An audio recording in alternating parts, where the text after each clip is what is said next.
প্রিয় তারানাথ, আশা করি পরিবার সহ তুমি কুশলেই আছো। আমরাও যথেষ্ট কুশলেই আছি, যদিও তোমার বৌঠান ইদানিক বাতে এক প্রকার নিশ্চল হইয়াই পড়িয়াছেন বলিতে পারো। তাহাকে লইয়া কিঞ্চিত চিন্তা করিবার অবকাশ হইয়াছে বই কি। তা যাহা হোক, তুমি বহুদিন রামজয়পুর আসো নাই বটে, তবে এইবার তোমাকে সপরিবারে এবং সবান্ধবে তোমার আদি নিবাসে আসতেই হইবেক। ইহার কারণ তোমার ভ্রাতস পৌত্র অর্থাৎ আমার জ্যেষ্ঠ পুত্র শ্রীমান শ্রীনাথের উপনয়ন হওয়া। আগামী ৪ঠা অগ্রহায়ণ ১৩৪২ বঙ্গাব্দ তারিখে স্থির হইয়াছে। অতএব বলাই বাহুল্য, তোমার সপরিবারে এবং সবান্ধবে উপস্থিত একান্তই কাম্য এবং একই সঙ্গে বাঞ্ছনীয়। ইতি আশীর্বাদক শ্রী দুর্গানাথ চক্রবর্তী। তারানাথ তক্তপোষের উপরে বসে উচ্চকণ্ঠে গতকাল ডাকে পাওয়া চিঠিখানা এক নিঃশ্বাসে পাঠ করে তারপর থামল। বেশি বড় নয়, সংক্ষিপ্ত নিমন্ত্রণের চিঠি। আজ দীপান্বিতা অমাবস্যা। আমরা তাই সকাল সকালই এসে হাজির হয়েছি তারানাথের বৈঠকখানায়। আমরা মানে আমি আর কিশোরী। মণ্ডপে মণ্ডপে মুহুর্মুহু ঢাক বেজে ওঠার শব্দ এখান থেকেও ক্ষীণ শোনা যাচ্ছে। তারানাথকে দেখছি সেই ঢাকের বলে তাল মিলিয়ে মৃদু মৃদু দুলছে আর মিটি মিটি হাসছে। কিশোরী সেটা লক্ষ্য করে বলল, ফুর্তির প্রাণী যে গড়ের মাঠ ঠাকুর মশাই। তাই ফুর্তি কি বিয়ে বাড়ি যাওয়ার আনন্দে? আরে অনেক তো শুনিয়েছি, এবার চাক্ষুষ দেখাবো। আর পৈতৃক ভিটে সেই জাগ্রত বিষ্ণুমূর্তি, সেই বাজ পড়ে জ্বলে যাওয়া ছাতিম গাছ, সেই কৈখালির মাঠ, সেই লা ভাঙার খেয়া ঘাট, সেই আচ্ছা আচ্ছা বুঝেছি বুঝেছি। তার মানে হলো আপনার এত খুশি হওয়ার কারণ নিমন্ত্রণ বাড়িটারই আদেও নয়, বরং দুটো অবিশ্বাসী শ্রোতাকে আপনার বলা গল্পের সত্যতা চাক্ষুষ যাচাই করে দেখাতে পারা, তাই তো? তা নয় তো কি। আরে নিমন্ত্রণ বাড়ির ভোজ খাওয়ার জন্য আমি নাচছি ভাবলে? আমি কি এখনো কচি খোকা নাকি হে? এইবার তোমাদেরকে দেখাবো আমি বানিয়ে বানিয়ে আষাঢ়ে গপ্প ফাঁদি কিনা। ওই কিশোরীটার মনে বড্ড সন্দেহ। তার মানে আমরাও এই যাত্রায় আপনার সাথে যাচ্ছি? তা তো বটেই। বড়দা তো চিঠিতে পরিষ্কার জানিয়ে দিয়েছেন সপরিবারে এবং সবান্ধবে যেতে হবে। তবে উপনয়নের অনুষ্ঠান তো হচ্ছে ৪ঠা অগ্রহায়ণ। আর আমরা কি ওই দিনই তাহলে এখান থেকে রওনা হব? না না, তা করলে চলবে কি করে? অর্ধেক অনুষ্ঠান তো তাহলে দেখাই হবে না। হ্যাঁ ঠাকুর মশাই, ঠিক বলেছেন। কোনো অনুষ্ঠান বাদ পড়লে চলবে না।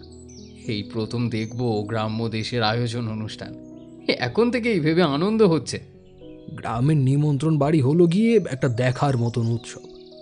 আমাদের বংশের সেই বৈভব এখন আর তেমন নেই ঠিকই, তবু তারও সত্ত্বেও দেখবে আমার বড়দা আড়ম্বরের কোনো ত্রুটি রাখবেন না। বড়দার এই নাতি আমাদের বংশের আরও এক গৌরবময় অধ্যায়ের সূচনা করবে বলে আমাদের বিশ্বাস। আচ্ছা ঠাকুর মশাই, এই প্রসঙ্গে একটা কথা আমার মাথায় আসলো, যদি না কিছু মনে করেন তো বলি। বেশ বলো, তবে আগেই বলে দিচ্ছি, প্রশ্নটা আমি এখনই শুনব, কিন্তু উত্তরটা আমি চা নিয়ে এসে দেব। তাই সই ঠাকুর মশাই। বেশ, বলো এবার তাহলে। আপনার কাছেই একসময় গল্প শুনেছি অমরজীবন ভবিষ্যৎবাণী করে গেছিল যে আপনাদের বংশে এক পুরুষ ছেড়ে ছেড়ে সাধক জন্ম নেবে। খুবই পুণ্যবান আপনাদের বংশ।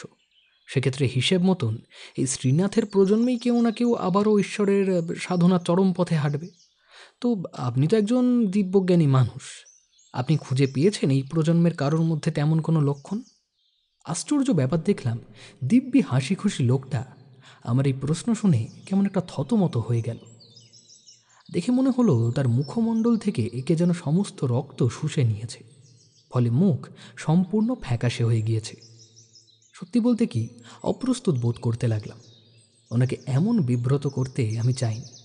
তেমন থমথমে গলাতেই তারানাথ কড়িকাঠের দিকে তাকিয়ে উত্তর দিল, আমি দিব্যজ্ঞানীটানি কিচ্ছু না, কেবলই ভুলের পথে অবিরাম হেঁটে চলা সাধকের নামে একজন প্রহসক মাত্র আমি। আমাদের বংশে ঈশ্বরের কৃপাধন্য কোনো সাধক জন্মালে তার জন্ম লগ্নে নীল উল্কাপাত হয় আকাশে। আমার বেলাতেও তেমন হয়েছিল, কিন্তু আমার দ্বারা তো কিছুই হলো না। বেকার বেকার শুধু ক্ষমতার অপচয় হলো খানিক। আবার ঠিক আছে, তোমরা বসো, আমি ভেতর থেকে চাটা নিয়ে আসি। তারানাথ ধীর পায়ে মাঝের দরজার পর্দার আড়ালে গিয়ে ভিতরের ঘরে অদৃশ্য হয়ে গেল। এই অবসরে আমি আর কিশোরীও রাস্তায় বেরিয়ে এসে এক বাক্স পাসিং শো কিনে নিলাম। সিগারেটের প্যাকেট নিয়ে আমরা যতক্ষণে বৈঠকখানায় পুনরায় ঢুকেছি ততক্ষণে তারানাথও 3 পেয়ালা চা আর সঙ্গে করে এক বাটি মুড়ি মাখা নিয়ে এসে পড়েছে। ওর সেই থমথমে ভাবটা দেখলাম আর নেই, আবার সেই ফুরফুরে মেজাজটাও নেই। এখন সে গম্ভীর অথচ স্নিগ্ধ অভিব্যক্তিতে আমাদের উদ্দেশ্যে বলল, এই বসো, চা খাও। তারানাথের দিকে পাসিং শোয়ের বাক্সটা এগিয়ে দিয়ে আমি বললাম, আমি বোধহয় অনধিকার চর্চা করে ফেলেছি আপনার পরিবারের বিষয়ে। দয়া করে কিছু মনে করবেন না ঠাকুরমশাই। আহা, অত বিব্রত হয়েও না, মনে আমি কিছুই করিনি। তবে এটা ঠিক যে তোমার ওই কথায় আমার অনেক কিছু মনে পড়ে গেছে। যাক, মনটা হালকা হলো আমার, আর সেই সঙ্গে একটা গল্পের গন্ধ পেলাম। তারানাথও তক্তপোষের উপরে গুছিয়ে বসে চায়ে চুমুক দিতে দিতে বলতে লাগলো, আজ যে গল্প বলবো তা স্পর্ণরূপে আমার অভিজ্ঞতার উপর ভিত্তি করে নয়। কিছুটা তাতে আমার আর কিছুটা আরেকজনের সম্মিলিত অভিজ্ঞতা এই গল্পের পরতে পরতে সাজানো রয়েছে। তখন আমার বয়স ওই 25 পার হয়নি। যৌবনের প্রথম গণ্ডিতেই সীমাবদ্ধ, অতএব রক্ত গরম, আত্মবিশ্বাস অগাধ, অপরিসীম নির্ভীক এবং কিঞ্চিত দাম্ভিক।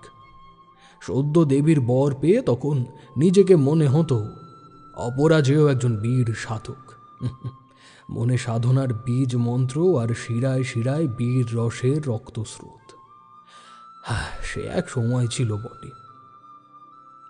সেবার আমি অনেক দিন হলো বাড়িতেই আছি, তা বলতে পারো সে মাস 2-1 তো হবে। অথচ সেই সময় কিন্তু এক টানা 15 দিনও বাড়িতে বসে থাকার কথা ভাবতেই পারতাম না। আসলে সেই সময় মায়ের শরীরটা খুব খারাপ যাচ্ছিল, এক প্রকার শয্যাশায়ী অবস্থা, তাই বাড়ি ছেড়ে যেতে পারিনি। পাছে আমার চিন্তায় মায়ের অবস্থা আরও খারাপ হয়ে যায়। তোমাদের তো আগেও বলেছি, মাতৃশক্তি এ জগতের সবচেয়ে বড় শক্তি। তার টানেই আমি বাড়িতে থেকে গেলাম। তা সে যাই হোক, মোটের উপর গৃহবাস নেহাত মন্দ লাগছিল না। প্রায় সময়টাই আমি কাটিয়ে দিতাম নানা তন্ত্রচর্চার পুঁথি ঘেটে, না হলে মাছ ধরে, না হলে যোগ অভ্যাস করে, আর তা না হলে বনে বাদারে ঘুরে ঘুরে। এর ওপর ছিল দুবেলায় এলাহি ভুড়িভোজ। এর মধ্যে প্রায় প্রতিদিনই আমার নববিবাহিতা কিশোরী গৃহিণীর হাতে 1-2 রান্নাপত্র থাকতই থাকত। আর জানোই তো, মনের রাস্তা পেটের ভেতর দিয়ে খোলে। আমারও খুলল তাই। তো এরই মধ্যে একদিন ফাল্গুনের মাঝামাঝি বিকেল বিকেল নাগাদ বক্রেশ্বর থেকে একজন ভদ্রলোক আমাদের বাড়িতে এসে আমার স্ত্রী মানে তোমাদের বউঠানের খোঁজ করল। ভদ্রলোকের বয়স 30 বেশি হবে না কিছুতেই, তা দেখেই বোঝা যাচ্ছে। অথচ সে এসে দাবি করছে সে নাকি তোমাদের বউঠানের ঠাকুর দাদা। এই কথা শুনে তো আমরা বাড়ি শুদ্ধ লোক অবাক। আমার শ্বশুর মশাই এই তো গত সপ্তাহে বুধবার একবার এসেছিলেন আমাদের বাড়িতে তার মেয়ের সঙ্গে দেখা করতে। প্রতি মাসেই একবার করে উনি যেমন আসেন আর কি। সেদিনও আমি দেখেছি, আমার স্পষ্ট মনে আছে, আমার শ্বশুর মশাই প্রায় আমার বাবার বয়সের সমবয়সী। সেক্ষেত্রে তার বয়স যে 50-এর গণ্ডি অনেকদিন আগেই পেরিয়ে গেছে তাতে কোনো সন্দেহ নেই। আর এই বছর 30-এর যুবক বলে কি না সে আমার শ্বশুরেরও বাবা। চিন্তা করো একবার, একে ভণ্ড বলা উচিত নাকি পাষণ্ড নাকি পাগল ভেবে পেলাম না। নেহাত যেচে আসা অতিথিকে জল বাতাসা না দিয়ে বিদায় করতে নেই, তাতেই চৌখাটে দাঁড়িয়ে 1 ঘটি জল আর খান 4 বাতাসা খাওয়ার সময়টুকুতেই সে বাবার উদ্দেশ্যে যা বলার বলে ফেলল। চক্রবর্তী মশাই, আপনি আমাকে ভণ্ড মনে করছেন এতে আমার কোনো অভিযোগ নেই। আমি কে তার পরিচয় যাচাই করারও কোনো প্রয়োজন নেই। আপনারা ব্যস্ত মানুষ, শুধু শুধু সময় নষ্ট হবে এতে। এর চেয়ে আমি বলি কি, আপনার পুত্রবধূটিকে দিন কয়েকের মধ্যেই একবার বক্রেশ্বরে ওর আদি বাড়িতে নিয়ে যাওয়ার ব্যবস্থা করুন। দেখুন, আমি না হয় মিথ্যা, কিন্তু বক্রেশ্বরে যে তার আদি বাড়ি আছে এটা তো সত্যি। না হয় এমনি একবার ঘুরিয়ে নিয়ে আসুন তাকে। সেই যুবকটির আসার খবর দাসী চাকর মারফত অচিরেই ভেতরের মহলে পৌঁছে যায়। সেই রাতে খাওয়া দাওয়া শেষ করে যখন ঘরে শুতে গেছি, তখন তোমাদের বৌঠান আমার কাছে কথাটা পাড়ল। বাড়িতে সবাই বলা বলি করছে আজ বিকেলে নাকি বক্রেশ্বর থেকে আমার ঠাকুরদাদা এসে আমায় সেখানে যেতে বলে গেছেন। তোমার ঠাকুর দাদা না ছাই, বছর 30-এর এক যুবক এসে বলে কিনা তোমার ঠাকুর দাদা। যত সব জোচ্চুরির ধান্দা, বুঝলে? ও সত্যি তাহলে আমার ঠাকুরদাদা নয়? তোমাদের বউঠান মুখে আর কিছু বলল না বটে, তবে তার চোখ দেখে আমি বুঝেছিলাম আরও কিছু বলার কথা ছিল তার। আর সেটা যে কি তাও আন্দাজ করতে পেরেছিলাম বই কি। ফলে পরের দিন সকালে বাবাকে গিয়ে বললাম, বলছিলাম যে ভাবছিলাম একবার বক্রেশ্বর থেকে ঘুরিয়ে নিয়ে আসলে মন্দ হতো না। আর কিছু নাই হোক, সকলের সঙ্গে বহুদিন পর দেখা হয়ে যাবে। বিয়ের পর থেকে তো আর ওই তরফে যাওয়ার সুযোগ পাইনি। এই বেলা প্রসঙ্গ যখন উঠলই তখন যাওয়াই ভালো। আমি ওর বাবাকেও খবর পাঠিয়ে দেব, হয়তো তিনিও যেতে চাইবেন আমার সঙ্গে। তা বলাই বাহুল্য, বাবা কোনো অমত করেনি। সুতরাং বাবার অনুমতি পাওয়া মাত্রই আমি আমার শ্বশুর মশাইকে খবর পাঠাই আমাদের বাড়িরই এক কর্মচারী মারফত। কিন্তু যা ভেবেছিলাম তা আর হয়নি। শ্বশুর মশাই খবর পাঠান যে তিনি এই শিবরাত্রি উপলক্ষে কাশী যাওয়া স্থির করে রেখেছেন বহুদিন আগে থেকেই। তাই এইবারটা আমরা যেন নিজেরাই চলে যাই। অগত্যা তোমাদের বৌঠানকে নিয়ে দিন তিনেকের জন্য আমি একাই বেরিয়ে পড়ি। রামজয়পুর থেকে বক্রেশ্বর নেহাত কম দূরত্বে নয়। মাঝে এক জায়গায় আবার নৌকায় করে ময়ূরাক্ষী পার হতে হয়। আদি বাড়ি যাওয়ার আনন্দে তোমাদের বৌঠান যেন পথশ্রমকে গ্রাহ্যই করছেন না, আর চোখে মুখে খুশির ঝিলিক দিয়ে যাচ্ছে। আমি যে সময়ের কথা বলছি সেই সময় বক্রেশ্বর ছিল অতি বন্ধুর প্রকৃতির একটা বর্ধিষ্ণু গ্রাম। বন্ধুর প্রকৃতির বলছি কারণ ময়ূরাক্ষী পার হয়ে প্রায় 10-12 ক্রোশ পথ পায়ে হেঁটে যেতে হতো বক্রেশ্বর পৌঁছাতে হলে। আর সেই পথ ছিল অতি গভীর শালবনের মধ্যে দিয়ে। পথ খুব ভালো করে চেনা না থাকলে এই পথে পা রাখাই বিপজ্জনক। যে কোনো সময় পথ ভুল করে আরও গভীরে তলিয়ে যেতে পারে। বিয়ের পর আমার এই প্রথম বক্রেশ্বরে আসা। এর আগেও কোনো দিন এই দিকটায় আসা হয়নি, সুতরাং পথ আমি একেবারেই চিনি না। বনের পথে যেতে যেতে যা দু একজন পথিকের সঙ্গে দেখা হচ্ছে তাদেরকেই জিজ্ঞেস করছি, মশাই শুনছেন বক্রেশ্বর আর কত দূর? এইভাবে হাতড়ে হাতড়ে পথ চলি আর এগে তাকে জিজ্ঞেস করি। মিথ্যে বলবো না, একবার নিজের উপরেই রাগ হয়েছিল। কেন যে বক্রেশ্বর আসার চিন্তা করলাম। আর একবার রাগ হয়েছিল শ্বশুর মশাইয়ের উপরে।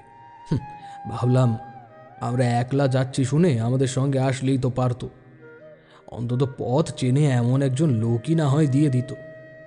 সেই কোন সকাল থাকতেই দুজন বেরিয়েছি, আর এখন এই বেলা দুপুর গড়িয়ে গেল। হাঁটছি তো হাঁটছি, হেঁটেই চলেছি আর হেঁটেই চলেছি। ওহ, অসহ্য।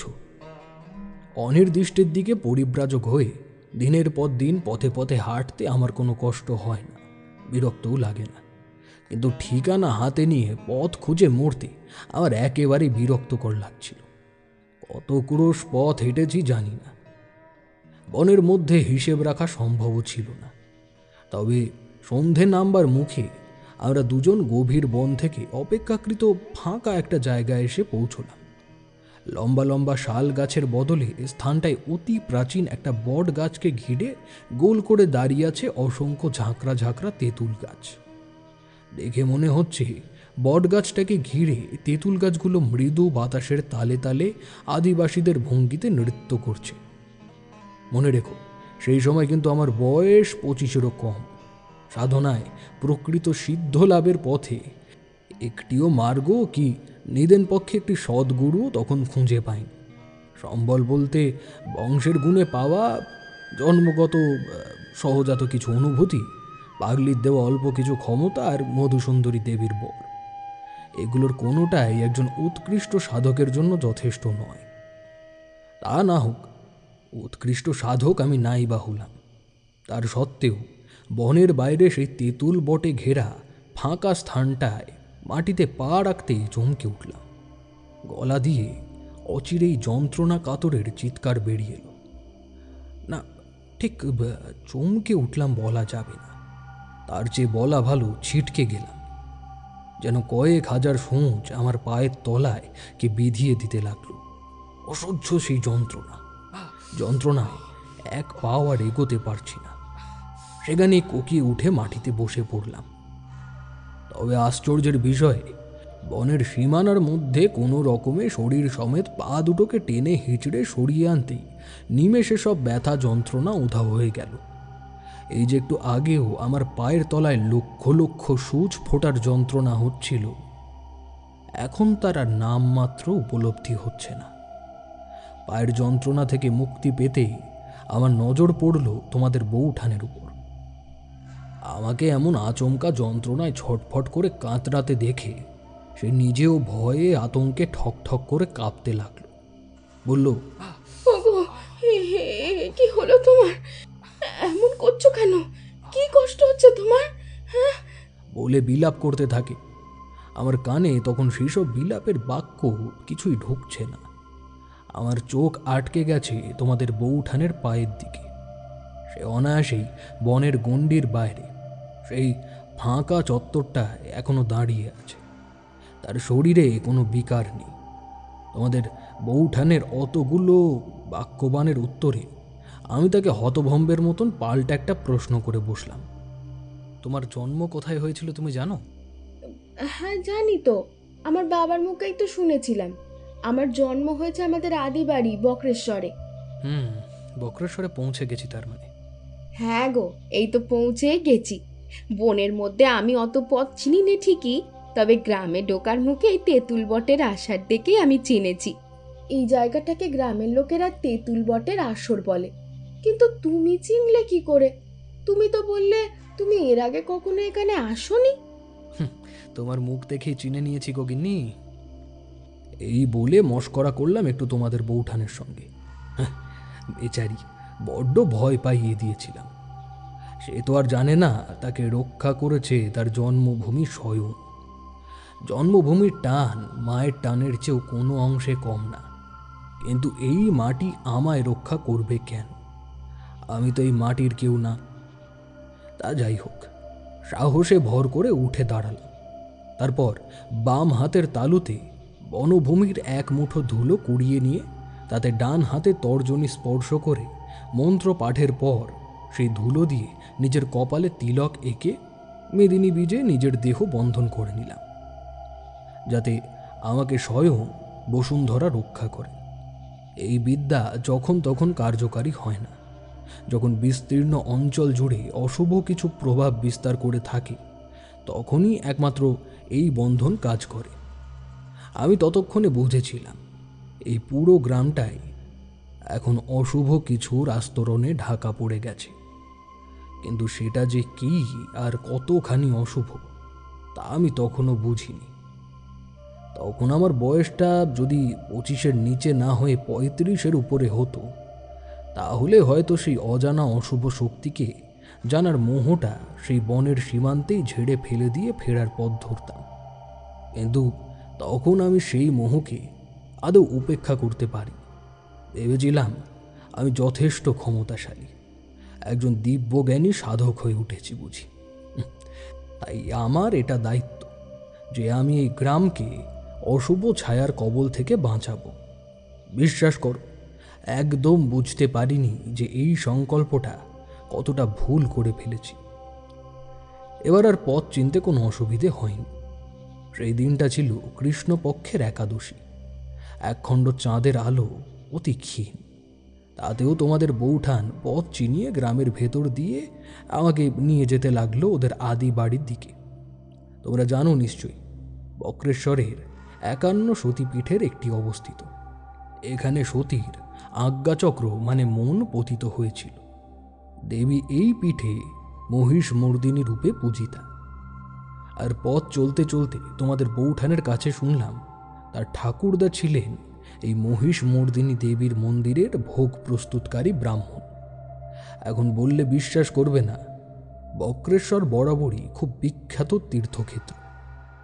আমার এই দিকে এর আগে আসার সুযোগ হয়নি ঠিকই, কিন্তু আমি সব সময় খবর পেতাম যে এই ধামে নাকি সব সময় খুব ভক্তের ভিড় লেগেই থাকে। কিন্তু এখানে আমি যখন এলাম তখন দেখলাম ভক্তের ভিড় হওয়া তো দূর, ভর সন্ধ্যাবেলাতে মন্দিরের চত্বরে একটা প্রদীপ অবধি কেউ জ্বালায়নি। পথে ঘাটে লোক চলাচল করছে যেন ছায়ামূর্তির মতো। কারোর মুখে কোনো কথা নেই, কারোর পায়ের কোনো শব্দ নেই, কারোর চোখে দৃষ্টিতে কোনো প্রাণ নেই। সবচেয়ে বড় কথা, শুধু মন্দিরে নয়, খেয়াল করে দেখলাম গ্রামের কোথাও কোনো আলো নেই। তাছাড়াও পরিবেশের কোনো স্বাভাবিক শব্দও নেই, ঝিঝির ডাক কিংবা বাতাসের তাল গাছের পাতার শব্দ কিংবা এক আধটা শিয়াল কুকুরের ডাক, কিচ্ছু না। পুরো গ্রামটার মধ্যে এখন শব্দের উৎস বলতে তোমাদের বৌঠানের চলার ছন্দে দুপায়ে বেজে ওঠা একজোড়া ভারী নূপুর আর শুকনো পাতার উপর দিয়ে আমাদের দুজনের হেঁটে যাওয়ার মৃদু মর্মর শব্দ। বুঝতে পারছি না এখানে কি কেউ জীবিত নেই নাকি। এইসব পথে চলা লোকগুলো কি মানুষ না প্রেত? যাই হোক, মহিষমর্দিনী মন্দিরের পাশ থেকেই একটা পথ বেঁকে গেছে ক্ষীণ স্রোতে বওয়া একটা নদীর দিকে। সেই পথ ধরে অল্প কিছু দূর যেতেই সামনে পড়ল একটা বিস্তীর্ণ শ্মশান। আর সেই শ্মশান ভূমিতে ঢোকার মুখেই একটা প্রায় পরিত্যক্ত দুমহলা বাড়ি। সেই বাড়ির দিকে আঙুল তুলে তোমাদের বৌঠান খুশি খুশি গলায় বললেন, এই তো এই তো আমাদের আদি বাড়ি, এসে পড়েছি। বাবা, শেষমেশ তাহলে এলাম। ছোটবেলায় এতবার এসেছি, কিন্তু কখনো এত দূর মনে হয়নি। এইবার যেন আর পথ ফুরোতেই চায় না। তোমাদের বৌঠানের কণ্ঠস্বরে এমন একটা সাবলীল ভাব খেলে যাচ্ছিল যে তার কথা শুনেই মনে হচ্ছিল না কোনো কিছু অস্বাভাবিক সে আদেও প্রত্যক্ষ করছে বলে। যেন পরিবেশে এমন থমথমে ভাব হওয়াটাই স্বাভাবিক ছিল। আমার হতভম্ব ভাবটা কিছুতেই যেন কাটছে না। হাত পাগুলো সব জমে আড়ষ্ট হয়ে গেছে। বাড়ির দোরগোড়ায় দাঁড়িয়ে আছি ঠিকই, কিন্তু সদর দরজার কড়াটা নাড়তেই যেন ভুলে গেছি। আমাকে নিষ্ক্রিয় দেখে তোমাদের বৌঠানি তারপর এগিয়ে এসে দরজার কড়াটা নাড়ল। বার তিনেক চারে কড়াটা নাড়ার পর দরজা খুলে গেল। লণ্ঠন হাতে যে এসে দরজাখানা খুলে আমাদের সামনে দাঁড়ালো, তাকে দেখে তোমাদের বৌঠান পায়ে হাত দিয়ে প্রণাম করে বলল, কেমন আছেন দাদা মশাই? তুমিই বলো দিদি, আমাকে দেখে কেমন মনে হচ্ছে তোমার? দাদা মশাই, আপনি তো সে আপনার তেল রঙে আঁকা পটের ছবিটার মতো হয়ে গেছেন। তোমাদের বৌঠান যাকে দাদা মশাই বলে এত গল্প জুড়ে দিয়েছে, তাকে আমিও চিনি। আমাদের বাড়ির চৌকাঠে দাঁড়িয়ে সেদিন বিকেলে যে নিজেকে ঠাকুর দাদার পরিচয় দিয়েছিল, সেই 30 বছরের সুঠাম যুবক। তা তোমাদের বৌঠানের দেখা দেখি আমিও এবার তাকে দাদা মশাই জ্ঞানেই প্রণাম করলাম, সদর দরজার বাইরে দাঁড়িয়ে। তিনি আমার দিকে স্নিগ্ধ হেসে বললেন, বলছি, আমাকে এখনো পাগল মনে হচ্ছে না তো? না মানে আমি আসলে আচ্ছা আচ্ছা, বাকি আলাপটা ভেতরে গিয়ে সারিক্ষণ। চলো। ওরে, কে আছিস রে? এই একবার এদিকে আয় বাবা। দাদা মশাইয়ের সঙ্গে বাড়ির ভেতরে গেলাম। বাড়ির ভেতরে ঢুকে দোতলায় ওঠার সিঁড়ির মুখেই বাম দিকে একটি সুঠাম দেহি যুবকের বিশাল বড় আবক্ষ তৈলচিত্র দেওয়ালের গায়ে টাঙানো আছে দেখলাম। আমি চলতে চলতে থেমে দাঁড়িয়ে ছবিটার দিকে কৌতূহল দৃষ্টিতে তাকিয়ে আছি দেখে দাদামশাই বললেন, যখন আমার 30 বছর বয়স, তখন ওইটি একজন ইংরেজ সাহেবকে দিয়ে আঁকিয়েছিলাম। তোমাদের বৌঠানের কথাই ঠিক। পটে আঁকা 30 বছর বয়সী যুবক আর আমার সামনে লণ্ঠন হাতে আলো আধারিতে মিশে দাঁড়িয়ে থাকা যুবক একেবারে একই লোক। এমনকি দাঁড়ানোর ভঙ্গি থেকে শুরু করে চোখের চাহনি পর্যন্ত এক। কেবল পার্থক্য এইটুকুই, পটে আঁকা ছবিটি প্রাচীন দিনের সাক্ষী বহন করছে। রং কোথাও কোথাও মজে গিয়ে ফ্যাকাশে হয়ে গেছে, কাগজ মলিন হয়ে এসেছে, রূপোর ফ্রেমের গিলটি ক্ষয়ে এসেছে ইত্যাদি। অথচ আমার সামনের যুবক একেবারে নতুন, একেবারে তরতাজা। এইভাবে একই বয়সে দিনের পর দিন, বছরের পর বছর বেঁচে থাকার উদাহরণ আমার জীবনে নতুন নয়। অমর জীবনের কথা তো তোমরা বহুবারই শুনেছ। এ তো সেই রকমই ব্যাপার খানিকটা। যার পুত্র 50 ঊর্ধ্ব প্রবীণ, সে নিজে 30 বছরের তরুণ যুবক, কিন্তু সমস্যাটা অন্য জায়গায়। অমর জীবন স্বয়ং একজন শুভ শক্তির ধারক এবং বাহক। সে আশেপাশে থাকলে মনে প্রশান্তি আসে, পবিত্রতা অনুভব হয় আকাশে বাতাসে। অথচ এখানে এসের পর থেকে টের পাচ্ছি সমূহ অশুভত্বের আভাস ভেসে বেড়াচ্ছে পরিবেশের মধ্যে। আমরা সিঁড়ি দিয়ে দোতলায় না উঠে বরং সিঁড়িকে বাম দিকে পাশ কাটিয়ে এগিয়ে গেলাম বৈঠকখানার দিকে। বেশ বড় ছিমছামভাবে সাজানো গোছানো ঘর। তোমাদের বৌঠানের মুখেই আগে শুনেছিলাম, তার ঠাকুরমা যখন মারা যান তখন তোমাদের বৌঠানের বয়স ছিল 12 কি 13, তার মানে মাত্র 5 বছর আগে। এছাড়া ভদ্রলোকের একটা মাত্র পুত্র, মানে আমার শ্বশুর মশাই এবং 3 জন কন্যা, যাদের বাংলাদেশেরই বিভিন্ন জায়গায় বিয়ে হয়েছে। ঠাকুরমা মারা যাওয়ার পর 3-4টে ঠাকুর চাকর নিয়ে আদি বাড়ি আগলে ভদ্রলোক একাই থাকে। এই বাড়ি, এই গ্রাম ছেড়ে ছেলে মেয়েদের কাছে গিয়ে থাকতে চান না। আমরা দাদামশাইয়ের সঙ্গে বৈঠকখানার ঘরে গিয়ে তক্তপোষের উপরে পুরো গদি পাতা বিছানাতে বসার প্রায় সাথে সাথেই একজন ছায়ামূর্তি, তার চোখে মুখে ভাষাহীন, বছর 40-45-এর একটা চাকর, স্থানীয় লোক দেখে বোঝা গেল, এসে আমাদের কাছ থেকে আমাদের সঙ্গে আনা জামা কাপড়ের পুটুলিটা নিয়ে যেতে চায়। তোমাদের বৌঠান তখন তাকে উদ্দেশ্য করে বলে, ভালো আছো নিমাই খুড়ো? চলো, আমিও যাচ্ছি তোমার সঙ্গে।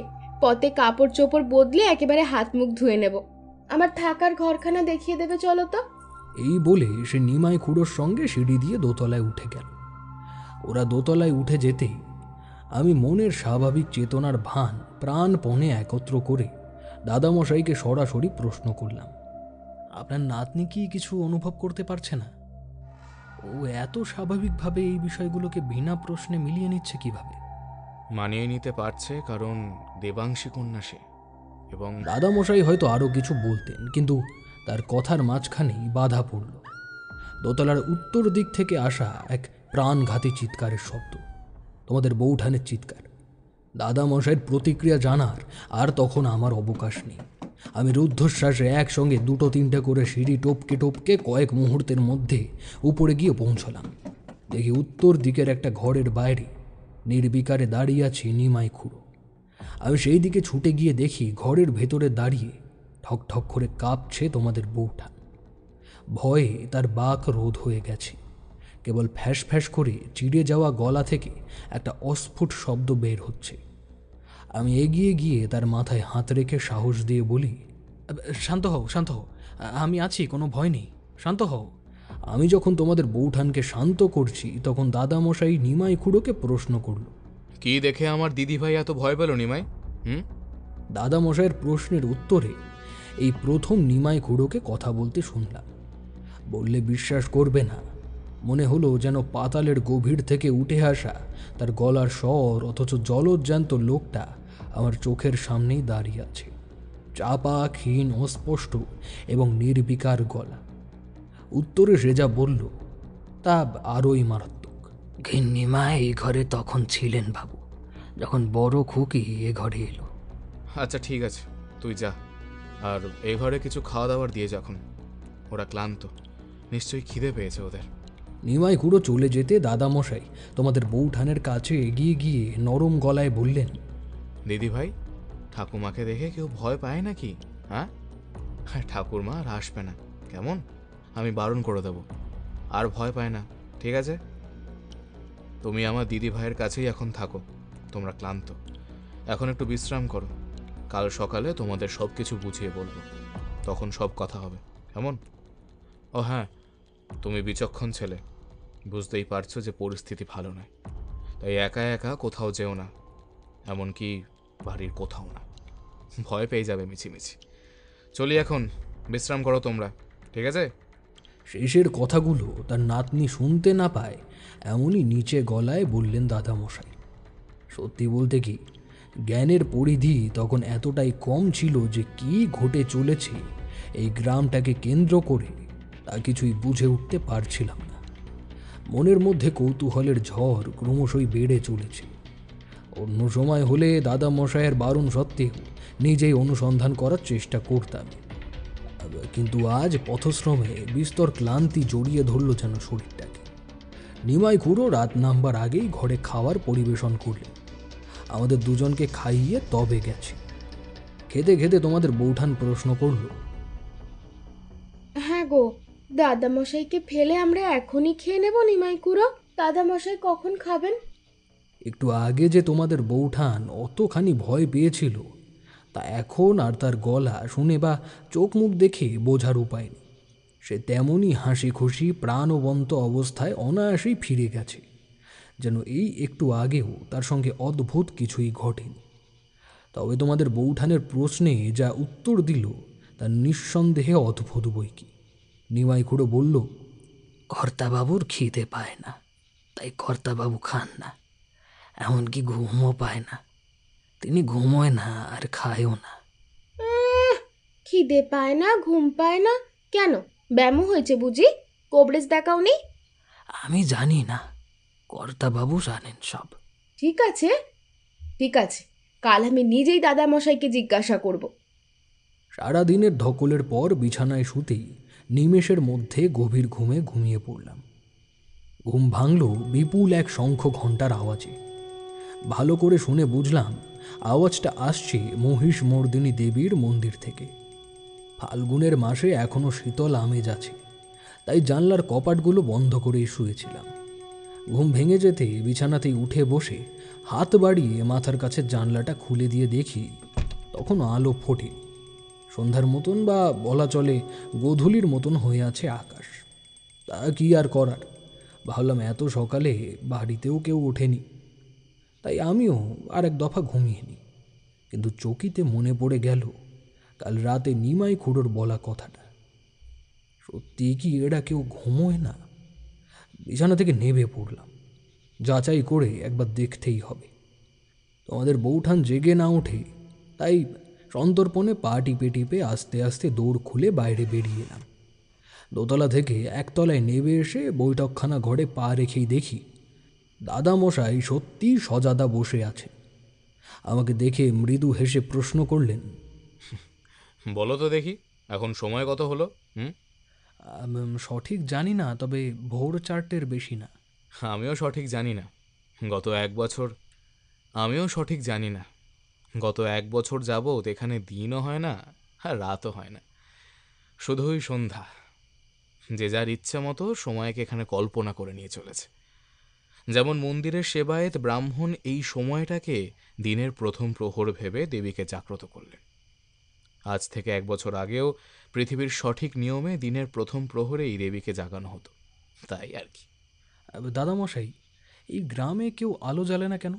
তাছাড়া এই গ্রামটা এত নিঃশব্দই বা কেন? একটা শিয়াল কিংবা কুকুর কিংবা ঝোপে ঝাড়ে ঝিঁঝি পোকা অবধি ডাকে না। আমি বুঝতেই পারছি না এখানে সমস্যাটা কি হচ্ছে। কিছু যে একটা অশুভ ঘটছে সেটা আমি গ্রামে পা রাখার সঙ্গে সঙ্গে টের পেয়েছি। সবই আমার পাপের ফল রে দাদু, সব দোষ আমার।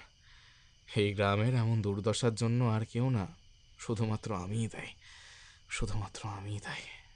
আপনি কিন্তু আমাকে ভরসা করে আপনার সব কথা বলতে পারেন দাদামশাই। দেবীর কৃপায় কিঞ্চিত ক্ষমতা আছে বই কি আমার, হয়তো আপনার কাজে লাগতে পারি। তোমাদের দুজনেরই সাহায্য আমার দরকার দাদু, তাই অত দূরে ছুটে গেছিলাম তোমাদের দুজনকে ডাক পাড়তে। এই গ্রামটাকে রক্ষা করতেই হবে, না হলে এই গ্রামের এতগুলো মানুষ একই সঙ্গে যন্ত্রণায় ছটফট করতেই থাকবে। এমনকি বক্রেশ্বরের প্রতিটি মন্দিরের দেবদেবীরাও আজ আমার পাপের বোঝা বহন করে চলেছে। মহাকালের অভিশাপ নেমে এসেছে এই গ্রামের উপর। এই গ্রাম এখন সময়ের ঊর্ধ্বে অবস্থান করছে, সময়ের ঊর্ধ্বে।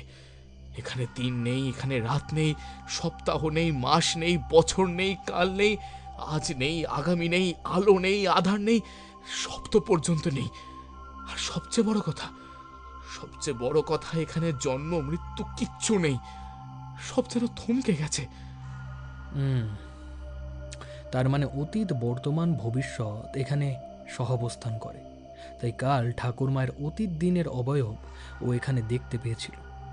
আর আমি কাল থেকেই ভেবেই চলেছি যে এই গ্রামের উপরে অশরীরীদের দৃষ্টি পড়েছে বুঝি।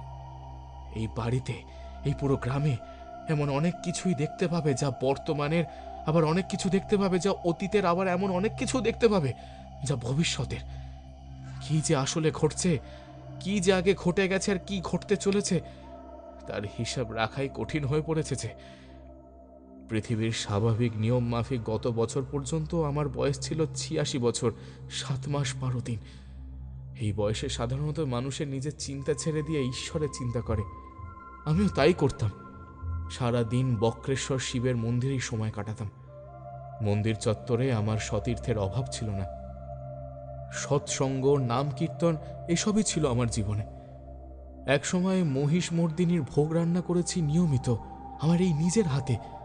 মন্দিরের ঘরেই শান্তি পেতাম আমি কিন্তু বরাবরই শান্তির চেয়ে শিবে বেশি আকৃষ্ট হতাম। সে যাই হোক, মন্দিরই আমার ঘরতর।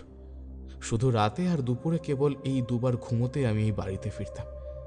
আমার ঠাকুর চাকর খুবই বিশ্বস্ত, তারা বাড়ি দেখাশোনা করে রাখত। আমি এমনকি ভোরবেলা স্নান করতাম পা ভাড়ার উষ্ণ কুণ্ডে, আর দুবেলা খেতাম শিবের মন্দিরের ভোগ প্রসাদী। আমার ঘরণী নেই, সে গত হয়েছে। সন্তানরাও দূরে দূরে সংসার পেতেছে। তারা বছরে 2 বছরে একবার করে আসে আমার কাছে দেখা করতে। তখন বাড়ি জমজমাট হয়ে ওঠে একেবারে। কিন্তু বাকি সময় নির্ঝুম নিস্তরঙ্গ হয়ে পড়ে থাকে এই বাড়ি। মিথ্যে বলবো না, কেউ আমাকে এখানে ইচ্ছা করে একলা ফেলে রাখিনি, বরং আমি স্বেচ্ছায় রয়ে গেছি। সত্যি বলতে কি, এই বাড়িটার প্রতি কোনো মোহ নেই আমার, কিন্তু এই চারপাশের মন্দিরগুলোকে আমি ছেড়ে বাঁচতে পারবো না। ভেবেছিলাম যে কদিন জীবনে আর বাঁচার বাকি আছে সে কদিন এই মন্দিরেই শঙ্খ ঘণ্টা ধূপ আর ধুনোর আমেজ নিয়েই বেঁচে থাকবো। এইভাবে দিনগুলো আমার খুব ভালোই কাটছিল। মনের ভার বলতে কি বোঝায় তা আজ অবধি কোনোদিন টের পাইনি। আমার স্ত্রী, পুত্র, কন্যা সকলেই আমাকে ছেড়ে চলে গেছে নিজ নিজ স্থানে, অথচ একাকিত্বতার বোধ আমাকে স্পর্শ করার সুযোগই পাইনি। আজ থেকে ঠিক 2 বছর আগে শিবরাত্রি, তখন আর মাত্র 2 দিন বাকি, আমি প্রতিদিনের নিয়ম মাফিক কাক ভরে পা ভরা কুণ্ডে স্নান করতে গেছি। গলা সমান জলে দাঁড়িয়ে ওম নমঃ শিবায় বলে ডুব দিতেই সঙ্গে সঙ্গে উপলব্ধি করলাম চোখের জ্যোতি ঘোলাটে হয়ে গিয়েছে, আর বুকের বাম দিকটায় কে যেন মনে হলো একটা আস্ত হিমালয় পর্বতকে চাপিয়ে দিয়েছে। আমি আর দাঁড়িয়ে থাকতে পারলাম না। প্রস্রবণের তলাতেই উষ্ণ জলের ভেতরে জ্ঞান হারিয়ে ফেলি। তারপর আমার যখন জ্ঞান ফিরল, তখন আমি আমার ঘরের বিছানায় শুয়ে আছি। কে কিভাবে আমাকে সেই সাক্ষাৎ মৃত্যুর মুখ থেকে বাঁচিয়ে নিয়ে এসেছিল তা আমি জানি না, বা বলা ভালো টের পাইনি।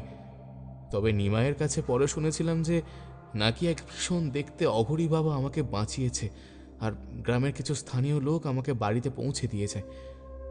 সেই দিনই কবিরাজ ডাকা হয়। খবর পেয়ে একদিন পর আমার পুত্র কন্যারাও ছুটে আসে আমার কাছে। কবিরাজ করার নির্দেশ দিয়ে বলে গেছিল উচ্চ রক্তচাপের কারণে হৃদযন্ত্রে বড় একটা আঘাত লেগেছে, তাই এখন থেকে একেবারে হাঁটা চলা বন্ধ। হালকা খাওয়া, নিয়ম করে পর্যাপ্ত ঘুম এবং সময়ের সময় রকমারি পচিন চলবে। ছেলে মেয়েও তাদের পরিবার যে কয়দিন আমার কাছে ছিল ততদিন আমি বিষয়টার ওপর গুরুত্ব ঠিকভাবে দিইনি, বা বলা ভালো বুঝতে পারিনি। এর মধ্যে যেদিন শিবরাত্রির উৎসব ছিল সেদিন খুব জেদ করতে বিকালের পর আকাশে আলো থাকতে থাকতে নিমাই আমাকে ধরে ধরে বক্রেশ্বর শিবের মন্দিরে নিয়ে গেল। অনেক লোক হয়েছে সে বছর মন্দিরে। ভক্তদের ভিড়ে গম গম করছে প্রাঙ্গণ।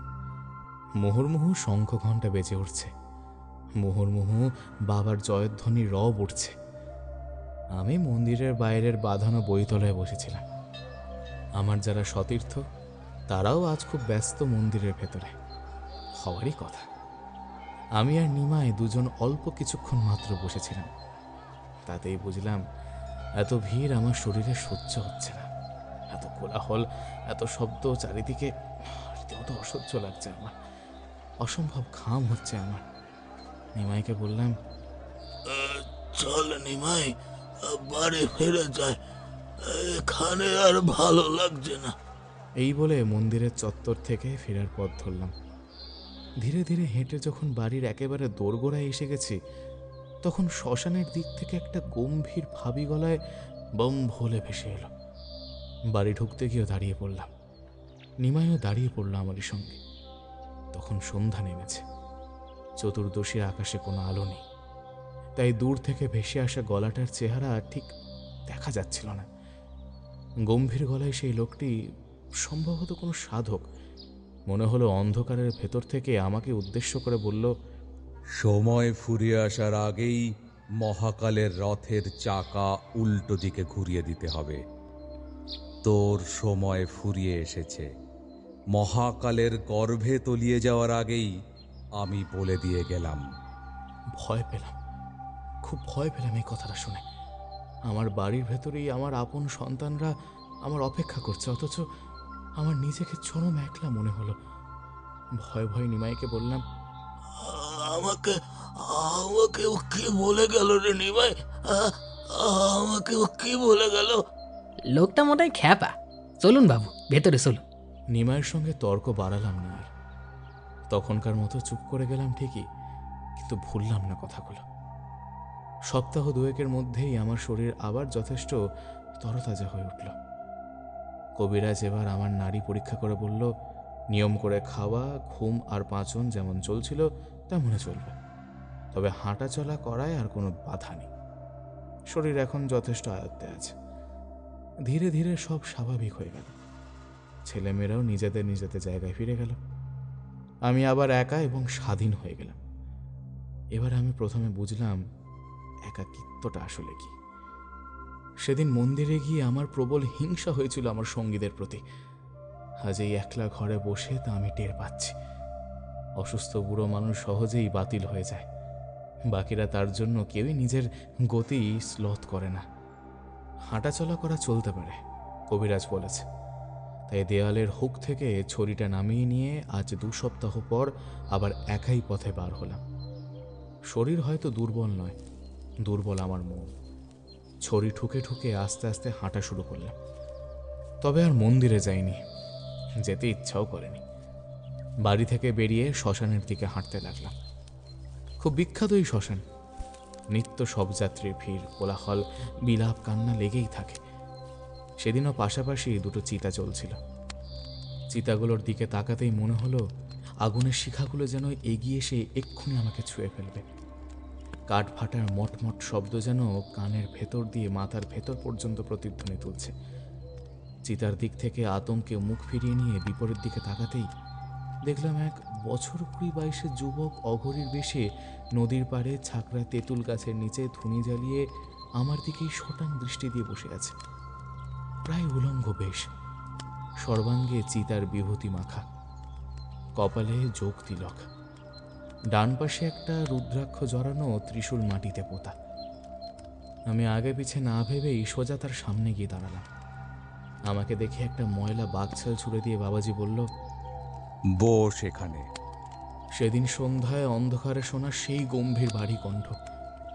অবাক হলাম, এত কম বয়সী একটা যুবকের এত প্রবীণ কণ্ঠ।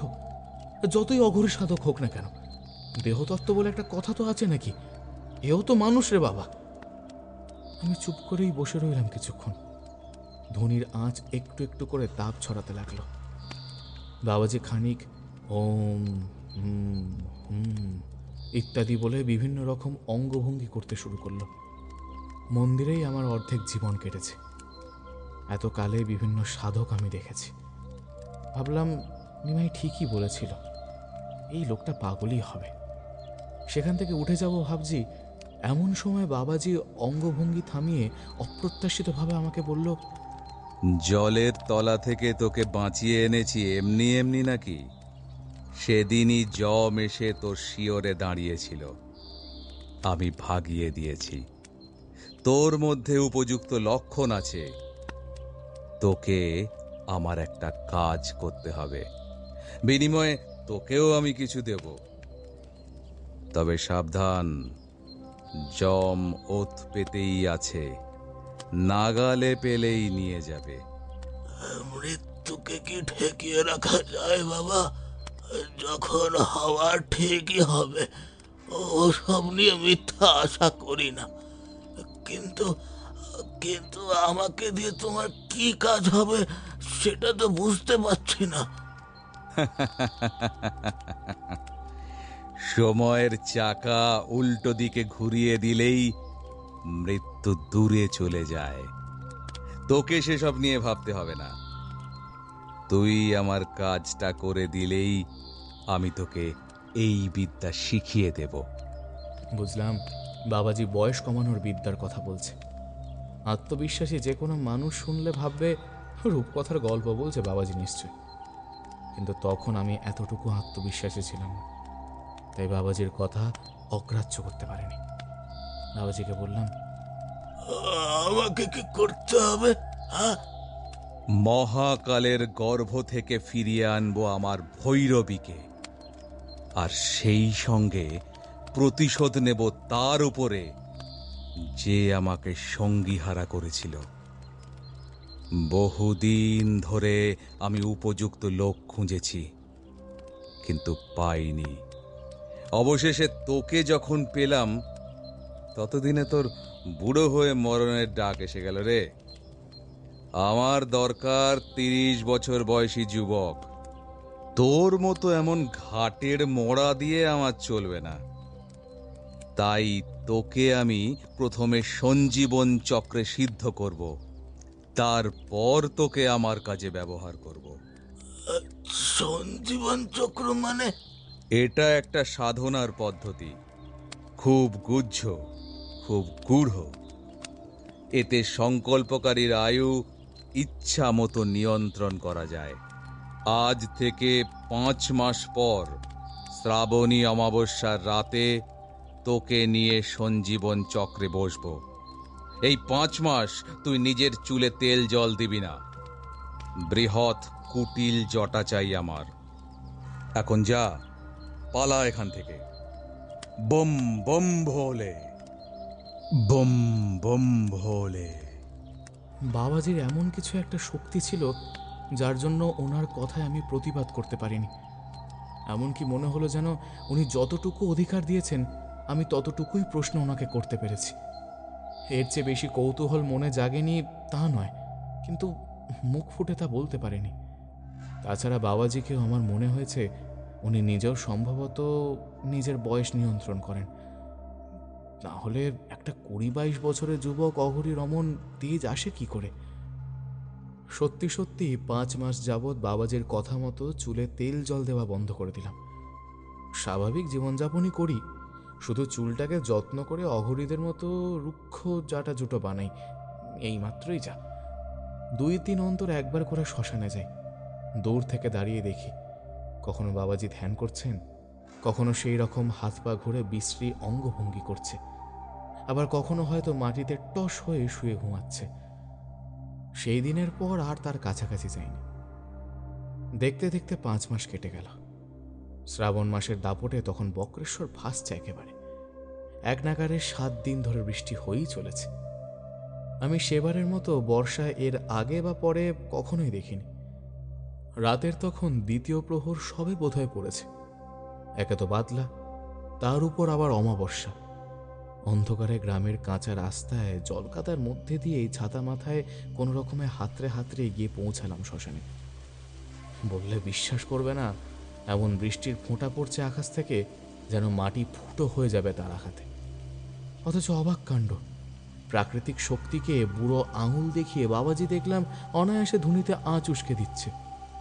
আমি বাবাজির সামনে গিয়ে দাঁড়াতেই বাবাজি আমাকে নদী থেকে স্নান করে আসতে বললেন। বর্ষার প্রবল দাপটে শ্মশানের পাশ দিয়ে নীরবে বয়ে যাওয়া সংকীর্ণ নদীটাও মুহুর্মুহু ফুঁসে উঠছে তার উত্তাল জলরাশি নিয়ে। নামতে ভয় হলো। এখানে নামলে নির্ঘাত স্রোতে ভেসে যাব, আর না নামলে স্নানই করা যাবে না।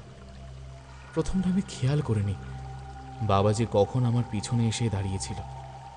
তারপর আমার মাথার উপর দিয়ে নদীতে কি যেন একটা ছুঁড়ে ফেলল, সম্ভবত ছোট একটা কাঠের টুকরো বোধ হয়। আমি চমকে উঠে পিছনে তাকিয়ে দেখি বাবাজি আবার আসনের কাছে ফিরে যাচ্ছে। মনের জোর আঁকড়ে নদীতে নামবো বলে সামনে ফিরতেই বিস্ময় আমার চোখ ঠিকরে বেরিয়ে আসতে চাইল। নদীর জল যেন পাথরের মতো নিশ্চল হয়ে গেছে। যে ঢেউ যে ভঙ্গিতে লাফিয়ে উঠেছিল সেই ঢেউ তেমনই সেই ভঙ্গিতে স্থির হয়ে দাঁড়িয়ে গেছে। এরকমটা কি করে হলো ভেবেই পারলাম না। স্নান করে উঠে বাবাজির দেওয়া একখণ্ড স্বল্প বস্ত্র পরে সমগ্র গায়ে টাটকা চিতার উষ্ণ ছাই মাখলাম এবং তারপর নতুন একটা বাঘ ছালের উপর উপবেশন করলাম। বাবাজি আগের দিনের তুলনায় আজ আরো গম্ভীর। আজ তার গলার স্বর আরো গমগমে, আরো ভারী। আমাকে তার মুখোমুখি বসিয়ে মাঝখানে হোমের আগুন জ্বালালো সে। বৃষ্টি এখনো অবিরাম বড় বড় ফোঁটায় প্রবল বেগে পড়েই চলেছে, অথচ হোমাগ্নির কোনো ক্ষতিই হচ্ছে না তাতে। নদীর পাড় থেকে স্যাঁতস্যাঁতে ভেজা বাতাস মাঝে মাঝেই হু হু করে ছুটে আসছে, কিন্তু হোমের আগুনকে সেও স্পর্শ করতে পারছে না। গুরু গম্ভীর কণ্ঠে বাবাজি মন্ত্র পড়ে যেতে লাগলো। দুর্বোধ্য তার ভাষা। বাবাজির এক একবার আঙুলের ইশারায় আমাকে এক একটা করে বেলপাতা আগুনে আহুতি দিতে হচ্ছে। আর কিচ্ছু না, শুধু বেলপাতা। এরকমভাবে 1,00,000 বেলপাতার আহুতি দিয়ে হোম সঙ্গী হলো। বাবাজির তরি ডান হাতে এক ঘটি জল নিয়ে হোমিকুণ্ডে ছিটিয়ে আগুন নিভিয়ে দিতে লাগলেন এবং অপর হাতে উন্মত্তের মতো ডমরু বাজাতে লাগলেন। সেই ডমরুর শব্দে আমার মাথায় কেমন যেন ছিন ধরে যাচ্ছিল। হোমের আগুন যত নিভে এলো ততই ডমরুর শব্দ কমে যেতে লাগলো এবং তারপর আস্তে আস্তে একেবারেই থেমে গেল যেন। ধনির আগুন মৃদু আভায় তখনও জ্বলতে থাকলো। বাবাজি হোমের এক চিলতে ছাই এক ভার সিদ্ধির সঙ্গে মিশিয়ে আমাকে খেতে দিল। প্রশ্ন না করে, হিতাহিত না ভেবে মন্ত্রমুগ্ধের মতো সেই সিদ্ধি এক নিঃশ্বাসে পান করে নিলাম। মুহূর্তের মধ্যে প্রচণ্ড নেশায় আমার চোখে ধাঁধা লেগে যেতে লাগলো। তারপর আমি যা দেখেছি বা করেছি বা বুঝেছি তা আদৌ সত্যি নাকি নাকি নেশার বশে আমার মনের ভ্রম সঠিক বলতে পারবো না। নেশাতুর অবস্থায় আমার মাথার সামনের দিকে ঢলে পড়েছিল। আধবোঝা চোখে আমি দেখলাম আবার হোমকুণ্ডে আগুন জ্বলে উঠেছে। বাবাজি আমার ব্রহ্মতালু থেকে ময়লা জট পাকানো একগাছা চুল একটানে উপড়ে নিল। এতটুকু যন্ত্রণা হলো না আমার। যদিও চোখের সামনে দেখতে পাচ্ছি জটার গুচ্ছে 2-1 ফোঁটা আমারই শরীরে রক্ত লেগে রয়েছে। বাবাজি সেই জটার গুচ্ছ বাম হাতে ধরে একবার একবার করে মাটিতে আছাড় মারছে আর একবার একবার করে আগুনে ভস্মা হতে দিচ্ছে। দীর্ঘক্ষণ চলল এই পদ্ধতি। এরপর একসময় শেষবারের মতো মাটিতে জটাগুচ্ছ আছাড় মেরে হোমের আগুনে ছুঁড়ে ফেলতেই আগুনের রং নিমেষে কুচকুচে কালো বর্ণ ধারণ করল। কালো রঙেরও যে আগুন হতে পারে এ আমার ধারণাই ছিল না। মনে হচ্ছে আমি আমার অতি পরিচিত বাড়ির পাশে শ্মশানে নয়, বসে আছি মহাশূন্যের কোনো এক গভীর অন্ধকার কোণে। কোনো কিছু সঠিকভাবে বুঝে ওঠার আগেই হোমকুণ্ডের কালো আগুনের শিখা থেকে ততোধিক কালো ধোঁয়া কুণ্ডলি পাকিয়ে ঘিরে ধরে আমাকে। শুধু ঘিরে ধরে বলা ভুল, বরং বলা ভালো ঘিরে গ্রাস করছে আমাকে। তারপর সব অন্ধকার হয়ে যায় আমার চোখে। আমি জ্ঞান হারাই নাকি ঘুমিয়ে পড়ি তা বলতে পারবো না, একদমই বলতে পারবো না। পরদিন সকালবেলা নিমাই আমাকে আমার বাড়ির সদর দরজার সামনে জলকাদা মেখে পড়ে থাকতে দেখে। গায়ে চামড়ার জায়গায় জায়গায় ফোসকা পড়ে আছে, যেন আগুনে ছ্যাঁকা লেগেছে। আর আমি 30 বছর বয়সী, ঠিক যেমনটা তেল রঙে আঁকা সিঁড়ির পাশে আমার যৌবনের ছবিটা রয়েছে, একদম হুবহু। সেই দিন জ্ঞান আসার পর থেকে দেখেছি সময় একেবারে থমকে গেছে এই গ্রামের অভ্যন্তরে। এখানে কে অতীত, কে বর্তমান, কেই বা ভবিষ্যৎ থেকে প্রকট হচ্ছে বুঝতে পারছি না। আমার আর একদম খিদে পায় না, ঘুমও পায় না। উপলব্ধিগুলো একেবারে ফোঁতা হয়ে গেছে। কেবল আমারই নয়, এই গ্রামে যারা যারা ছিল তাদের সকলেরই একই অবস্থা। ঘুম তো পাই না, তবুও কখনো কখনো চোখ বন্ধ করলে শুধু একটাই দৃশ্য বারবার দেখি। আমার দিদি ভাই অগ্নিকুণ্ডের জল থেকে এলো, চুলে ত্রিশূল নিয়ে জল থেকে উঠে আসছে। তার ত্বক পুড়ে গিয়ে বড় বড় ফুসকা পড়ে গেছে। আমি এত কিছু তাৎপর্য জানি না দাদু ভাই। আমার বিশ্বাস ঈশ্বর দিদি ভাইয়ের মাধ্যমেই আমাকে কিছু নির্দেশ দিতে চাইছেন। অনেক ভেবে দেখেছি এই মহাকালের অভিশাপই বটে, না হলে এমনটা হতো না। এই পর্যন্ত বলে তারানাথ একটু থামল। এক নাগাড়ে অনেকক্ষণ গল্প বলেছে। এবার একটু থেমে একটা সিগারেট ধরালো। আমি সেই ফাঁকে বললাম, আপনি বুঝতে পেরেছিলেন সমস্যাটা কি হয়েছিল? বুঝতে পেরেছিলাম বই কি, আর বুঝতে পেরেও যে সাবধান হইনি সেটাই তো আমার আসল ভুল হয়েছিল। বক্রেশ্বর এত বিখ্যাতি একটা তীর্থক্ষেত্র, সেখানেই এমন একটা কাণ্ড হয়েছিল, অথচ কারোর মুখে শুনিনি কখনো। কি করে শুনবে? আমি ছাড়া আর কারোর স্মৃতির পাতায় সেই ঘটনার কোনো ছাপই অবশিষ্ট নেই। এমনকি যে এই গল্পের নায়িকা স্বয়ং সেও সব ভুলে গেছে। বক্রেশ্বরের ইতিহাসে ওই একটা বছরের কোনো অস্তিত্ব নেই। আজ থেকে 40-45 বছর আগের একটা সম্পূর্ণ বছর বক্রেশ্বরের সকলের জীবন থেকে উঠে গিয়েছিল।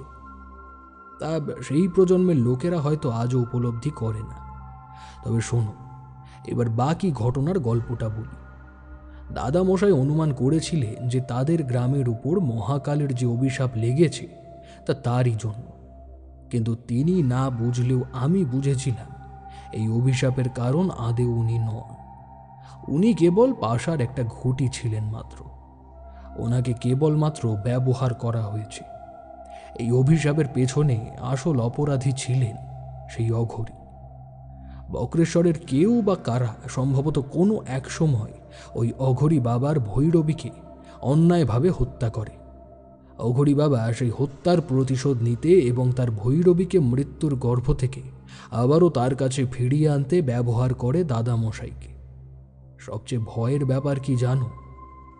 বেদনা একজন নয়, বরং দুজন ভয়ঙ্করতম দেবতার যৌথ ক্ষমতাকে আহ্বান করেছিল ওই অঘরী বাবা। ভৈরবীকে মৃত্যুর গর্ভ থেকে ফিরিয়ে আনতে সাহায্য করেছিলেন মহাকাল ভৈরব, আর ভৈরবীর হত্যাকারীদের বিরুদ্ধে প্রতিশোধ নিতে সাহায্য করেছিলেন বীরভদ্র। কালের অধিষ্ঠাতা হলেও মহাকাল ভৈরব এবং পাপীকে শাস্তি দেওয়ার উগ্রতম দেবতা হলেন বীরভদ্র। এরা দুজনেই মহাদেবের ক্রোধ থেকে সৃষ্ট অপরাজেয় ভীষণ উগ্র এবং ক্রুদ্ধ দুইরূপ। শিবতন্ত্রে বলা আছে, বীরভদ্রকে যে নিজের দেহে ধারণ করবে তাকে 30 বছর 8 মাস বয়সের হতে হবে। সবচেয়ে গুরুত্বপূর্ণ হল তার জন্ম হতে হবে শ্রাবণ মাসের অমাবস্যা তিথিতে।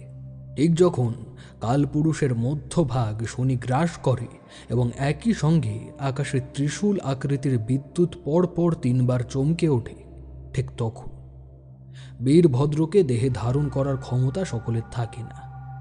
অঘরী বাবা চারিদিক ঘুরে অবশেষে বক্রেশ্বরে এসে এমন লক্ষণযুক্ত একজন মানুষকে খুঁজে পেয়ে যান। শুধুমাত্র সমস্যা একটাই ছিল, লোকটি অতি বৃদ্ধ। প্রকৃতি এই সময় অঘরী বাবার সাথ দেয়। ঠিক এমন সময় সেই লোকটি মানে আমাদের দাদা মশাইয়ের মৃত্যুযোগ তৈরি হয়। যে মানুষ যতই বয়স্ক হয়ে যাক না কেন, মৃত্যু কেউই চায় না, সকলেই বেঁচে থাকতে চায়। দাদামশাইও অবচেতনে তাই চাইতেন। অঘরী বাবা এই সুযোগটাই নিল। দাদামশাইকে সঞ্জীবন চক্রে বসায়। সঞ্জীবন চক্রে মহাকালের আহ্বান করা হয়। মহাকালের আশীর্বাদে সময়কে নিয়ন্ত্রণ বা সম্পূর্ণরূপে সম্ভাবনও করা যায়। অঘরী বাবা এক্ষেত্রে দ্বিতীয় পন্থাটাই বেছে নিলেন। দাদামশাই সহ সমগ্র বক্রেশ্বর পিছিয়ে গেল প্রায় 50 বছর এবং সেখানেই সেই সময় দাঁড়িয়ে পড়ল। মানুষগুলো জড় পদার্থের মতন সময়ের শূন্যতায় মহাশূন্যের মতন নির্জীবতা উপলব্ধি করতে লাগল। আর সে যাই হোক, সঞ্জীবন চক্রে সফল হয়ে অঘরী বাবা তারপর বীরভদ্রের আহ্বান করে। বীরভদ্র জন্ম নেয় সৃষ্টিকর্তার ছিন্ন জটা থেকে। দাদামশাইয়ের ছিন্ন জটা থেকে তেমনভাবেই তৈরি হলো বীরভদ্র। এই অবধি আমার অনুমান অকাঠ্য, কিন্তু এর পরের ঘটনা দাদামশাইয়ের কিছু মনে নেই। সুতরাং আমিও সম্পূর্ণরূপে কল্পনার ভিত্তিতেই এই ঘটনার উপসংহার ব্যাখ্যা করছি। সম্ভবত এরপর দাদামশাইয়ের দেহে বীরভদ্র আহ্বান করে এবং অঘরীর নির্দিষ্ট শত্রুর মুণ্ডাচ্ছেদ করে তারপর সেই কাটা মুন্ডুটা নিয়ে এসে যজ্ঞাগ্নিতে আহুতি দেয়। কারণ হত্যাকারীর কাটা মুন্ডুর আহুতি ছাড়া মহাকালকে অর্ঘ্য দেওয়া যায় না। অর্ঘ্য না দিলে তার গর্ভ থেকে কোনো মৃত আত্মা পুনরায় আগের দেহ পায় না। কিন্তু এ তো গেল দাদামশাইয়ের সঙ্গে ঘটা ঘটনার ব্যাখ্যা।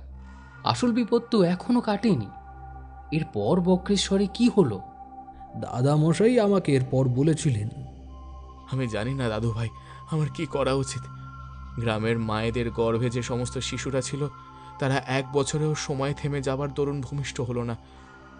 তারপরে গ্রামের বয়স্ক যারা মারা গেলেই বেঁচে যেত, তাদের অসুখের কষ্ট আরও বেড়ে গেল, অথচ তারা মারা গেল না। ঋতু বদলাচ্ছে না, ফলে ফসল ফলছে না, ফুল ফুটছে না, একটা গাছেও। এই বিপদ কেটে যাবে দাদামশাই। পথ একটাই আছে, কিন্তু সেই পথ খুবই কঠিন। তাছাড়া আপনার ক্ষতি হবে। ক্ষতি যাই হোক, আমি রাজি। আমি জানি তুমি এই বয়সেই সাধনায় সিদ্ধি লাভ করেছ। দেবীর বর আছে তোমার উপর। তুমি বলো দাদু, আমাকে কি করতে হবে, তুমি বলো।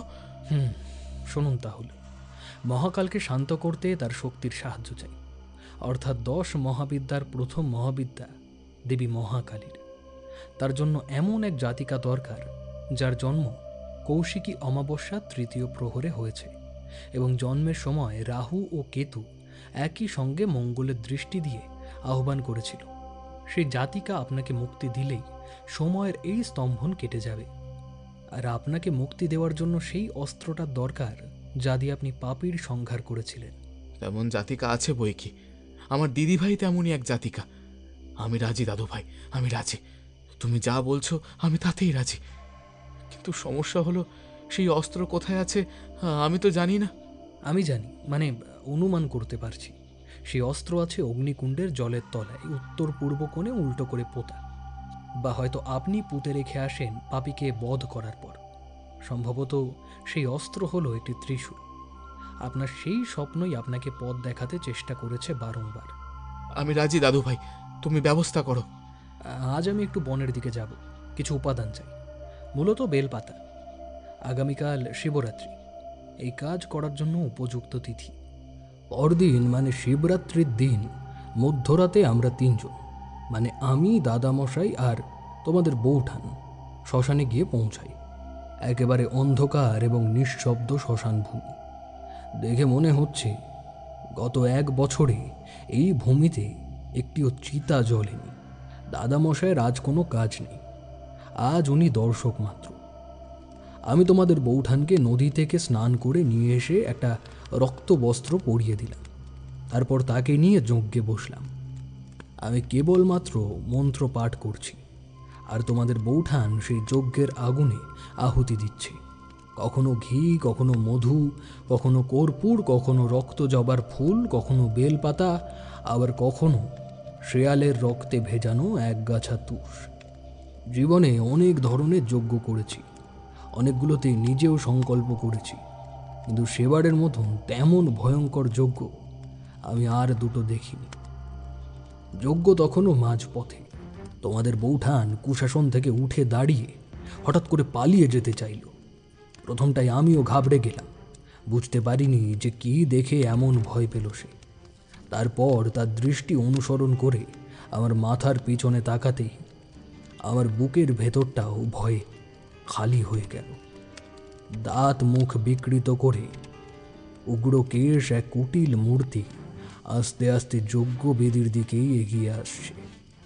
আমার চোখে চোখ পড়তেই হো হো করে হেসে উঠল, আর একই সঙ্গে তোমাদের বৌঠান ভয়ার্ত কণ্ঠে কেঁদে উঠল। অট্ট হাসি আর কান্না আর দুদিকে 2 রমণী কণ্ঠে বেড়েই চলল। এই অবস্থায় আসন ছেড়ে উঠে পড়ার পরিণাম ভয়ঙ্কর হবে, কিন্তু তোমাদের বৌঠানকে আটকে রাখা যাচ্ছে না। আমি তাকে চেপে ধরে বসিয়ে রাখতে পারছি না। দাদামশাইও আমাকে সাহায্য করতে অপারগ। সে এই মুহূর্তে তোমাদের বৌঠানকে স্পর্শ করলে এই যজ্ঞ নষ্ট হয়ে যাবে। আমার কাছে যজ্ঞ চালিয়ে নিয়ে যাওয়ার মতন একটাই উপায় ছিল, মহাকালীর জপ থামিয়ে সেই পিশাচের মোকাবেলা করা। জানি এতেও ক্ষতিই হবে, তা যাই হোক, সেই ক্ষতি একান্ত আমার হবে। আমি নিজেকে নিয়ে ভয় করি না। যেমন ভাবা তেমন কাজ। দেবীর জপ 1 মুহূর্তের জন্য থামিয়ে একটা জবা ফুল হাতে তুলে নিয়ে 3 বার মন্ত্র পড়ে পিশাচির দিকে ছুঁড়ে মারতে কর্পূরের মতন দপ করে আগুন জ্বলে উঠল তার দেহে। তোমাদের বৌঠান অসহ্য হয়ে কান্নাকাটি থামিয়ে আবার যজ্ঞে মন দিল, কিন্তু সেই যজ্ঞ বেশিক্ষণ চালানো গেল না। আবার অশনি উপদ্রব শুরু হলো। তোমাদের বৌঠান যেখানে বসে আছে ঠিক সেই জায়গার মাটি ভুঁড়ে বড় বড় গাছের শ্বাসমূল বেরিয়ে আসতে লাগলো, আর সেই সঙ্গে লাখ লাখ বিষাক্ত সাপ হিস হিস শব্দ করে তোমাদের বৌঠানের দিকে ফনা তুলে তাকিয়ে আছে। শ্বাসমূলগুলো যেন তোমাদের বৌঠানের শরীর ভেদ করে দিতে চাইছে। প্রকৃতই সেই স্থানে বসে থাকা অসম্ভব। এবার অনিবার্যভাবে তোমাদের বৌঠান আসন থেকে উঠে প্রাণপণে শ্মশানের বাইরের দিকে ছুটতে থাকে। দেবীর নাম স্মরণ করে শেষ আহুতিটা আমি দিয়েছিলাম যজ্ঞের আগুনে। সঙ্গে সঙ্গে তোমাদের বৌঠান ছোটা থামিয়ে জ্ঞান হারিয়ে সবেগে আছড়ে পড়ে। কিছুক্ষণের বিরতি মাত্র। তারপর তোমাদের বৌঠান যখন আবার উঠে দাঁড়ালো, তখন সে আর স্বাভাবিক নেই।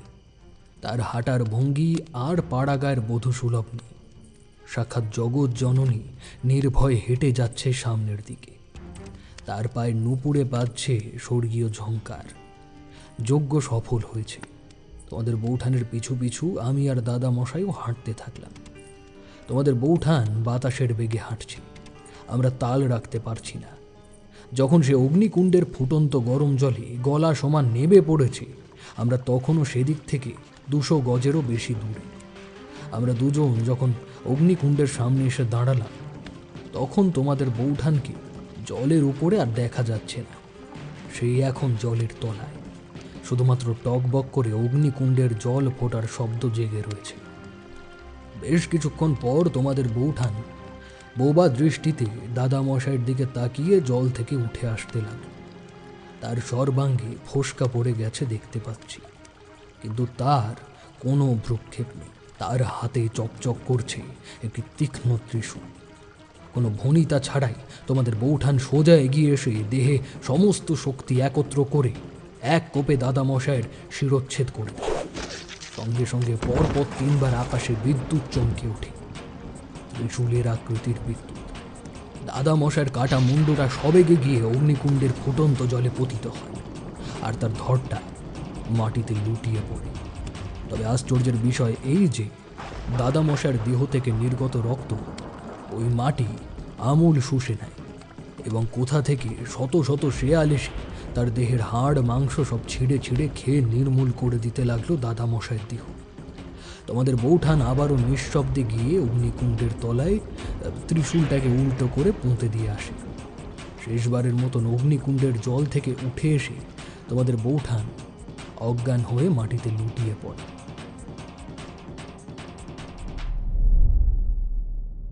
তাকে তুলে নিয়ে যাই বাড়িতে। দৌড় খোলাই ছিল। তোমাদের বৌঠানের পরের দিন সকালে জ্ঞান ফিরে আসে। সেই আমার পাশেই শুয়েছিল। তার নড়াচড়া শব্দে আমি ঘুম থেকে উঠে দেখি মাথার কাছে জানলাটা দিয়ে ঝলমলে রোদ এসে পড়েছে বিছানার উপরে। একটা চড়ুই পাখি ফুরুত ফুরুত করে সেই জানলা দিয়ে একবার ঘরে ঢুকছে, একবার বাইরে বের হচ্ছে। আমাদের বৌঠান বিছানার উপরে উঠে বসে আমার দিকে না তাকিয়েই বলল, দাদামশাই মারা গেছেন আজ কতদিন হলো বলো তো? বাড়ির সবাই তো বলছিল, কিন্তু আমার বারবার কেন মনে হচ্ছে এই গতকালও তিনি বেঁচে ছিলেন। তোমাদের বৌঠানের কথার উত্তর দেওয়ার তখন আমার মনের অবস্থা ছিল না, কারণ তখনও আমার কানে বাজছে আমার স্বপ্নে শোনা মধুসুন্দরী দেবীর মর্মান্তিক কথাগুলো। সে বলছে, তুমি দেবী মহাকালীর যজ্ঞাসনের মর্যাদা ক্ষুণ্ণ করেছ এবং সংকল্পকারীকেও ক্ষুণ্ণ করতে দিয়েছ। এর ফলে তুমি এবং তোমার পরবর্তী প্রজন্ম ক্রমে ঐশ্বরিক ক্ষমতা একেবারেই হারাবে। আমার বরে তোমার কিছু ক্ষমতা থেকে যাবে নিশ্চয়ই, তবে তা খুবই কম, এবং তোমার পরবর্তী প্রজন্ম একেবারেই ঈশ্বরের দেওয়া স্বাভাবিক ক্ষমতা থেকে বঞ্চিত হবে। আমার পরে আমাদের বংশের পরবর্তী সাধক হওয়ার কথা ছিল শ্রীনাথেরই, কারণ তার জন্মের সময় আবারও আকাশে নীল উল্কাপাত হয়, আজ থেকে 9 বছর আগে। সেই নীল উল্কা আমিও প্রত্যক্ষ করেছি ঠাকুরমশাই। তারপরই তো পাসাং মারা। শ্রীনাথকে আমার বড় দেখতে ইচ্ছা করছে ঠাকুরমশাই। আমি অবশ্যই যাব রামজয়পুর আপনার সাথে।